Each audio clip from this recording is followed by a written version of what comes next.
Next chapter, apples. My birthday is October 10th. I like my birthday, 10:10. It would have been great if I'd been born at exactly 10:10 in the morning or at night, but I wasn't. I was born just after midnight, but I still think my birthday is cool. I usually have a little party at home, but this year I asked Mom if I could have a big bowling party. Mom was surprised but happy. She asked me who I wanted to ask from my class, and I said everyone in my homeroom plus Summer. That's a lot of kids, Augie, said Mom. I have to invite everyone because I don't want anyone to get their feelings hurt if they find out other people are invited and they aren't, okay? Okay, Mom agreed. You even want to invite the what's the deal kid? Yeah, you can invite Julian, I answered. Geez, Mom, you should forget about that already. I know, you're right. A couple of weeks later, I asked Mom who was coming to my party, and she said, Jack Will, Summer, Reed Kingsley, both Maxes, and a couple of other kids said they were going to try to be there. Like who? Charlotte's mom said Charlotte had a dance recital earlier in the day, but she was going to try and come to your party if time allowed. And Tristan's mom said he might come after his soccer game. So that's it, I said. That's like 5 people. That's more than 5 people, Augie. I think a lot of people just had plans already, Mom answered. We were in the kitchen. She was cutting up one of the apples we had just gotten at the farmer's market into teensy-weensy bites so I could eat it. What kind of plans, I asked. I don't know, Augie. We sent the Evites kind of late. Like, what did they tell you, though? What reasons did they give? Everyone gave different reasons, Augie. She sounded a little impatient. Really, sweetie, it shouldn't matter what their reasons were. People had plans, that's all. What did Julian give us his reason, I asked. You know, said Mom. His mum was the only person who didn't RSVP at all. She looked at me. I guess the apple doesn't fall far from the tree. I laughed because I thought she was making a joke. But then I realised she wasn't. What does that mean, I asked. Never mind. Now go wash your hands so you can eat. My birthday party turned out to be much smaller than I had thought it would be, but it was still great. Jack, Summer, Reed, Tristan and both Maxes came from school, and Christopher came too, all the way from Bridgeport with his parents. And Uncle Ben came, and Aunt Kate and Uncle Poe drove in from Boston, though Tato and Papa were in Florida for the winter. It was fun because all the grown-ups ended up bowling in the lane next to ours, so it really felt like there were a lot of people there to celebrate my birthday. Next chapter, Halloween.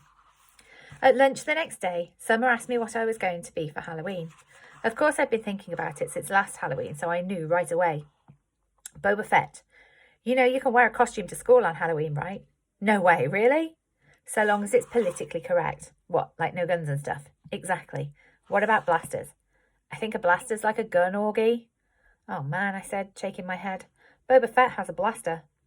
At least we don't have to come like a character in a book anymore. In the lower school, that's what you had to do. Last year, I was the Wicked Witch of the West from The Wizard of Oz. But that's a movie, not book. Hello, Summer answered. It was a book first. One of my favourite books in the world, actually. My dad used to read it to me every night in the 1st grade. When Summer talks, especially when she's excited about something, her eyes squint like she's looking right at the sun. I hardly ever see Summer during the day, since the only class we have together is English. But ever since that first lunch at school, we've sat at the summer table together every day, just the 2 of us. So what are you going to be? I asked her. I don't know yet. I know what I'd really like to go as, but I think it might be too dorky. You know, Savannah's group isn't even wearing costumes this year. They think we're too old for Halloween. What? That's just dumb. I know, right? I thought you didn't care what those girls think. She shrugged and took a long drink of her milk. So what dorky thing do you want to dress up as? I asked her, smiling. Promise not to laugh? She raised her eyebrows and her shoulders embarrassed. A unicorn. I smiled and looked down at my sandwich. Hey, you promised not to laugh, she laughed. Okay, I said. But you're right. That is too dorky. I know, she said, but I have it all planned out. I'd make the head of gold papier-mâché and paint the horn gold and make the mane gold too. It would be awesome. Okay, I shrugged. Then you should do it. Who cares about what other people think, right? Maybe what I'll do is just wear it for the Halloween parade, she said, snapping her fingers, and I'll just be like a goth girl for school. Yeah, that's it. That's what I'll do. Sounds like a plan, I nodded. Thanks, Augie, she giggled. You know, that's what I like best about you. I feel like I can tell you anything. Yeah, I answered, nodding. I gave her a thumbs up sign. Cool beans. Next chapter, school pictures. I don't think anyone will be shocked to learn I don't want to have my school picture taken on October 22nd. No way. No thank you. I stopped letting anyone take pictures of me a while ago.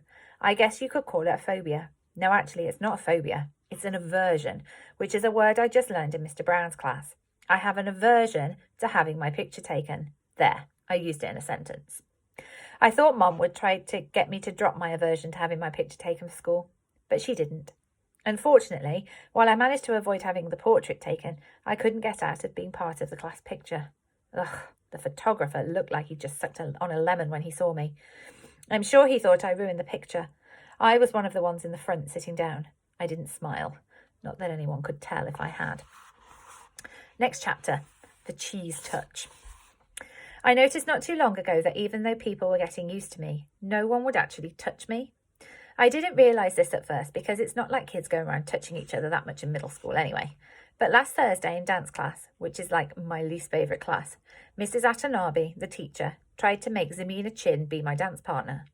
Now, I've never actually seen anyone have a panic attack before, but I have heard about it, and I'm pretty sure Zamina had a panic attack at that school.